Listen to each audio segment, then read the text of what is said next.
manjericão, louro, manjericão, tomate. Louro, manjericão e tomate. Isso. E um queijo colonial, se quiser. Olá, leitores e leitores. Tudo bem com vocês? O meu nome é Isadora Rinert e esse aqui é o canal Batalhas Literárias.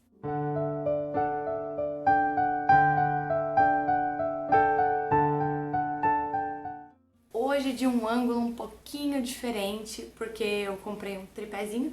Tripézinho não, ele é meio que um negócio que tu pinça assim, e ele fica todo meio que assim desengonçando e com a câmera pendurada. Mas pra mim isso é muito bom, porque daí eu não preciso me preocupar com a câmera cair ou com eu ficar meio esquisita no ângulo, o que pode acontecer em todos os casos.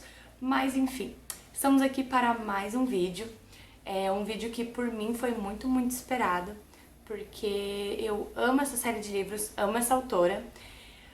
Aqui tá frio pra um cacete. Caso você não seja aqui do Rio Grande do Sul, na verdade eu sou de Santa Catarina, né? Mas eu moro em Porto Alegre, no Rio Grande do Sul, e aqui tá muito frio, muito frio. Menos frio do que a minha cidade atual em Santa Catarina, que tá 2 graus, aqui tá 7. Mas continua um frio do capeta. Então eu vim aqui pra falar pra vocês de um livro que eu tô mais do que ansiosa pra falar. Corte, porque eu esqueci de pegar o livro. Perdida, da Karina Ricci.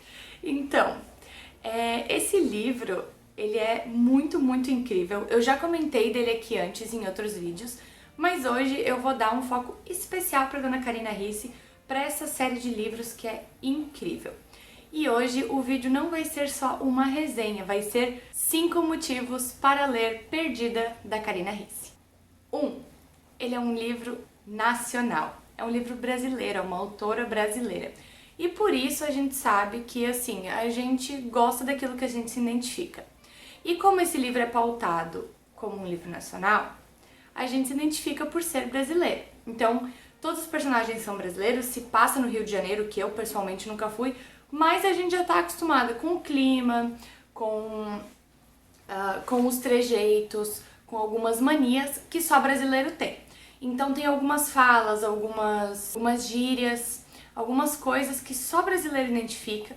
Então isso aqui vai ter um alto nível de identificação por parte dos brasileiros por causa da identificação. Claro, algumas coisas bem diferentes do que outras, mas esse livro traz isso com uma maestria muito grande e eu vou explorar elas mais à frente conforme vão passando os tópicozinhos. 2. É uma comédia romântica. Aí a gente entra num buraco bem baixo que as pessoas costumam me julgar. Eu não gosto muito de comédia romântica em livros. Por quê? Porque a maioria das tiradas eu acho meio sem graça. Claro, existem muitos livros que têm partes de comédia, como por exemplo Amores Improváveis, da Elle Kennedy, Homens Marcados, da J. Crownover. Eles têm uma pegadinha, ou algumas saídas, algumas tiradas de comédia. Mas não é uma comédia romântica, diferente desse livro aqui, que eu chorei de rir em vários momentos. Eu vou, claro, como vocês já sabem, separar esse vídeo em 2 partes, a parte sem spoilers e considerações iniciais, que é a que a gente tá agora, e depois a parte com spoilers, onde eu vou falar muito mais a fundo sobre o que acontece mais do metade pro final do livro. Mas eu vou falar pra vocês algumas das coisinhas, tá, do que acontece. Agora chegou a parte onde eu falo a sinopse. Pra vocês entenderem do que eu tô falando essa merda, né? Então, a gente conhece a Sofia, que é essa personagem aqui. Ela vive em 2010, 2011. E o que acontece? A Sofia é a típica brasileira que a gente tava acostumado a ser em 2011. Então ela usava saia jeans curtinha, regata preta e all-star vermelho, que era o que todo mundo usava naquela época. Ela vai na despedida de solteiro da melhor amiga dela, que é a Nina. Vale salientar que é muito importante pra história, a Sofia é órfã, tá? Ela é órfã, ela não tem ninguém da família dela vivo, e ela meio que adotou a Nina como uma irmã.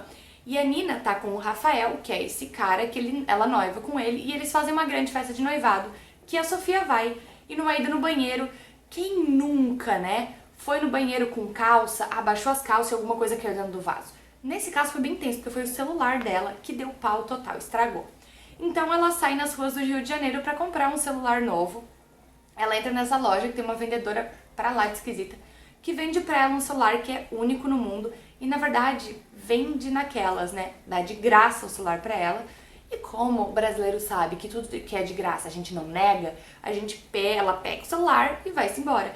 E aí quando ela liga o celular, dá um brancão ao redor dela, ela cai e a cidade desapareceu.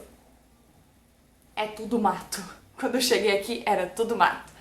E aí ela levanta sem entender muito o que aconteceu, olha ao redor e é um campo muito verde, muito lindo.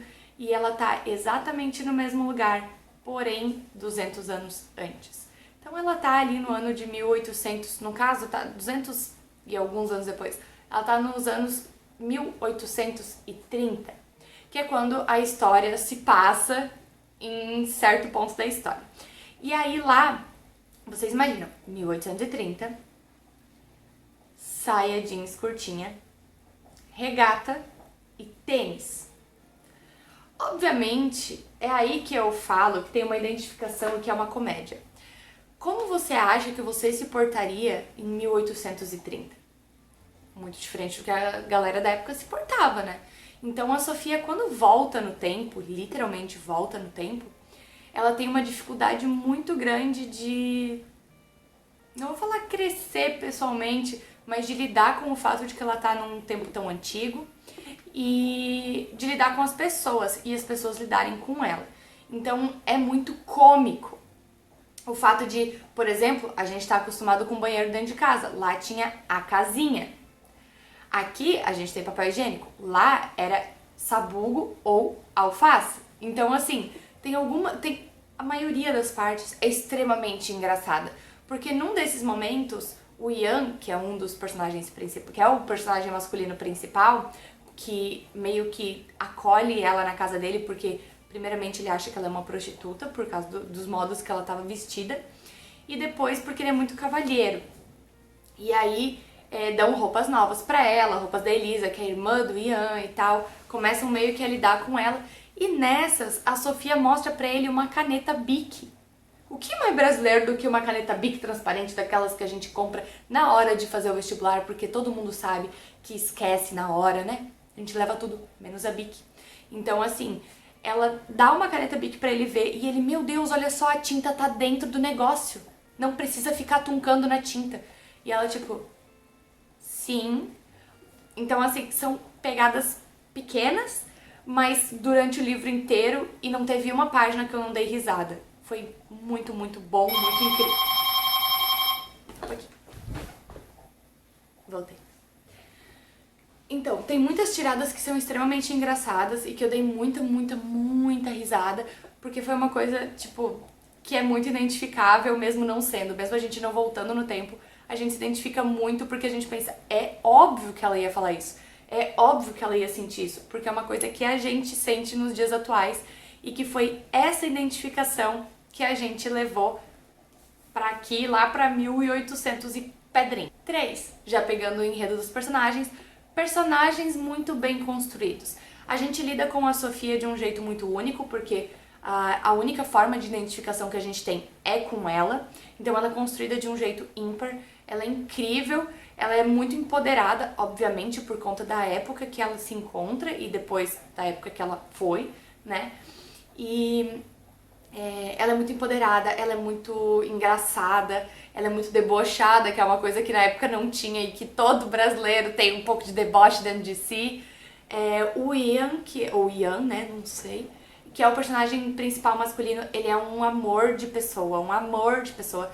Eu tive um leve crush pelo Ian, ou Ian, né, eu vou falar Ian, por muito tempo, tipo, muito tempo mesmo, assim, porque ele é o verdadeiro cavalheiro, sabe? Tipo, ele é aquela pessoa que não é um boy lixo, não é machista, quer dizer, ele é um pouquinho machista, mas não é em questões contundentes, assim, é mais em questão de mulher não pode usar calça, mas isso é lá pra frente, mas isso no sentido de que não é porque ele não gosta, é porque ele está acostumado a não ver mulheres usando calça. Então, é entendível, entende? É sobre isso. E a Elisa, que é a irmã do Ian, é muito amor. Tipo assim, a Elisa é o tipo de pessoa que tu ia querer ter como amiga. Ela é maravilhosa, ela é incrível demais. Então, assim, os personagens são extremamente bem construídos. Tu acaba tendo uma afeição pela grande maioria deles. E eles são uns fofos, assim. 4. A narrativa é muito bem construída. Por que eu digo isso? Alguns livros, quando eles são pautados como de época, a narrativa não é tão bem construída. Eles são muito difíceis da gente se identificar e da gente, assim, não digo da gente, né? Eu não costumo gostar muito desses livros porque eles retratam uma realidade que não é realidade. Por exemplo, tá? Agora eu vou tacar fogo no parquinho, foda-se. Por exemplo, Os Bridgertons. É uma série de livros muito legal.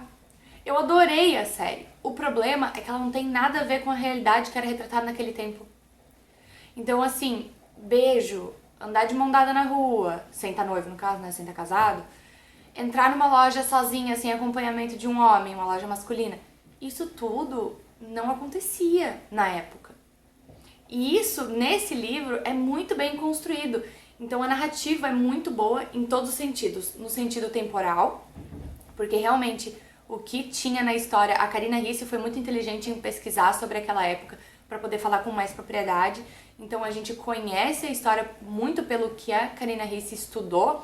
E eu acho importante falar que em 1830 a escravidão ainda não tinha sido abolida aqui no Brasil. E ela, numa entrevista, fala que ela não colocou esse tema no livro, ela escolheu não colocar esse tema no livro, porque senão ia roubar a atenção de todo outro esquema, de toda outra narrativa que ela já tinha planejado.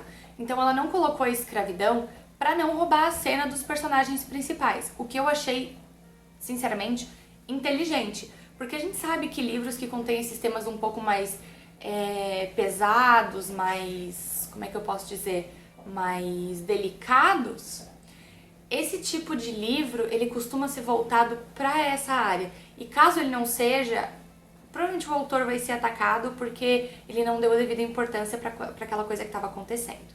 E a mesma coisa acontece em vários outros livros desse gênero, diferentemente de Perdida, porque a Karina Ricci pesquisou e colocou ali tudo que ela tinha estudado sobre aquela época, o que eu achei extremamente inteligente, para ser muito sincera. Além de que toda a linearidade é muito bem construída, inclusive dentro da narrativa, né? Então, assim, a gente entende o começo, a gente entende o meio, a gente entende o final, a gente entende o que tá acontecendo em certos momentos da história, e os personagens, aquilo que eles não falam, o livro nos mostra. Então, a narrativa é realmente muito bem construída, tem alguns plots muito interessantes, alguns conhecimentos, conforme a Sofia vai aprendendo a viver naquela época, porque ela precisa, até, né, enfim, ela precisa... No começo do livro, isso não é um spoiler, tá? No começo do livro, quando ela acorda, o celular diz, você começou a sua jornada. E aí, cada etapa vai sendo a etapa tal concluída, fase tal concluída. Porque ela precisa aprender certas coisas pra conseguir voltar pra época dela. Então, assim, conforme ela vai passando esses objetivos e conquistando, é muito engraçado ver a diferença e a mudança de perspectiva dessa personagem dentro da história. É muito legal. 5 e último motivo, os cliffhangers são incrivelmente bem construídos. Pra quem não sabe, cliffhanger é o termo que os leitores e autores usam pra quando... Sabe quando você acaba aquele capítulo do livro ou você tá assistindo um episódio da série e aí você... acontece alguma coisa no finalzinho ali, no último minuto que te dá vontade de ler o próximo, de assistir o próximo? Exatamente, isso é um cliffhanger. Os cliffhangers são muito, muito bem construídos. Sempre fica com vontade de ler o próximo capítulo, porque geralmente quando acaba o capítulo é quando acontece alguma coisa muito espalhafatosa ou, enfim, uma coisa que muda totalmente o ramo da história. Então, quando a gente tá lendo e tem esse cliffhanger, dá muita, muita vontade de continuar lendo. E isso é uma coisa que eu acho extremamente positiva nos livros da Karina Ricci. Mas como eu tô falando do primeiro, vou deixar por aqui, então, enquanto isso, os cliffhangers. Ainda nas considerações, assim, finais da consideração inicial, socorro, eu tô muito perdida hoje. Nessas considerações, eu já queria muito falar pra vocês sobre os plot twists da história. Os plot twists são extremamente bem construídos, são muito bem feitos, em vários sentidos, principalmente porque alguns tu já vê chegando tu já percebe que eles estão vindo e mesmo assim não estraga o elemento surpresa, porque mesmo a gente sabendo mais ou menos o que vai acontecer, a Karina Ricci consegue inserir mais uns 2 ou 3 assuntos, uns 3 objetos ali que vão te fazer realmente fazer o... Ok, eu sabia que ia ser uma coisa, mas eu não sabia que ia ser tanto assim. Então, é realmente muito interessante os plot twists. Alguns tu vê chegando, outros não. E é isto por parte de sinopse e considerações iniciais. Antes de você ir embora, por favor, eu já te peço, curte, comenta e compartilha esse vídeo, se inscreve aqui no canal, isso me ajuda muito e vai ajudar outras pessoas que também estão procurando por livros, que de repente elas nem sabem que existem. Então, assim, para os brasileiros que não conhecem Karina Ricci, que não conhecem a série Perdida, leiam. É muito importante e muito interessante a gente ter a perspectiva de livros brasileiros, de autores nacionais, que têm pouca ou média ou alta notoriedade no país e mundialmente. A Karina Ricci hoje é conhecida internacionalmente, mas são poucos autores que têm essa oportunidade e por isso eu vou começar a trazer mais livros nacionais aqui para as resenhas, mas claro que eu vou intercalar com vários outros tipos de livros, porque, né, eu amo vários outros tipos de livros. Mas então, comenta aqui embaixo o que você achou, se você gosta desse tipo de vídeo, se você quer algum outro tipo de vídeo específico, um vídeo diferente. Me avisa aqui nos comentários. Muito obrigada por ter assistido até aqui. Um beijo e tchau!